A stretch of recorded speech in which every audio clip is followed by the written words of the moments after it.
Blue sky and cypresses. What else could it be but a cemetery?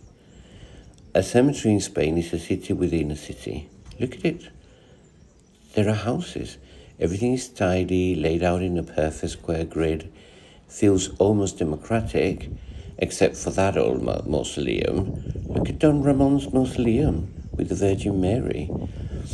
These lapida stone cover neat attention. There's even a central avenue, like a calle mayor for the cementerio, and a fountain. Fountains in the corners, practical little points where you can wash the lapida and fill the vases. Then a small monument to death at the beginning. A cross, wrought iron, full of detail, a skull, a soul. Cypresses were the tree of Hades, the Greek god of the underworld, yet another co-opting of Christianism. Do they know it comes from the name of Apollo's lover, Kyparissos, who was transformed into a tree after a long mourning? Back to the cypresses, they stand like sentries, while the ironwork records the dates, the names, the leaving.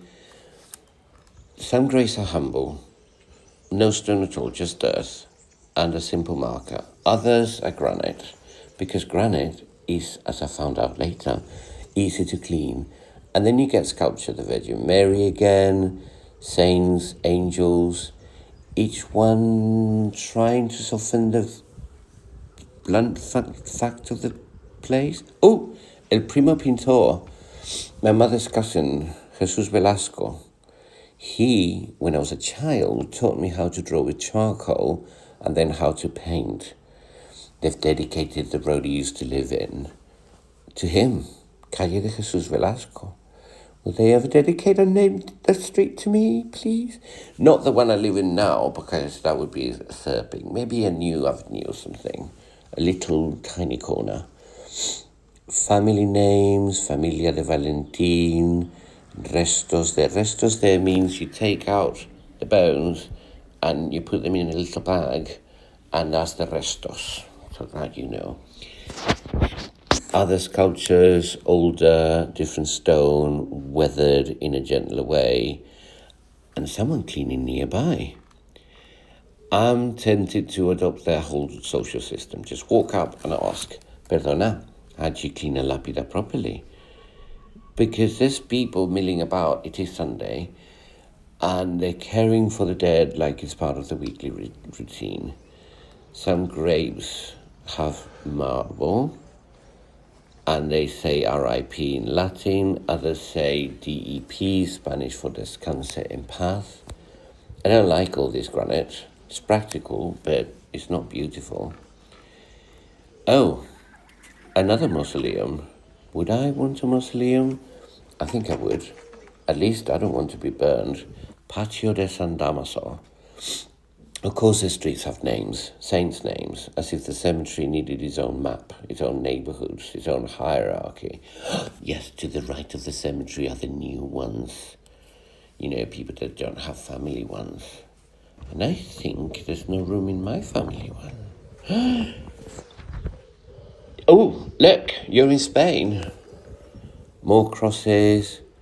What saint is that on an obelisk? Wait, no, that's not a saint. It's a monument to the fallen of the Civil War, because that happened, and now there's memory of it. Does he look like a Statue of Liberty? I don't believe it's original, but it's saying something, isn't it? I wonder who made it. Right, we're going to be social. We're going to ask this man. As it turns out, he says you only need water, maybe a bit of soap. And that's all he said. His mother took over, as they do, asked me who I was of. Long story short, she was my aunt's neighbour. And suddenly the cemetery becomes what the pueblo always becomes, a web of people, all connected. She mentions how years ago my mother would sometimes join them to sit outside at night, al fresco, as they do. Talking, watching the street. I haven't seen it this time, maybe because it's winter. Or maybe it's one of those customs we're all going to miss out on. Maybe I should come back in the summer and see how it all works in reality. Boop. And we're right back to where we started from.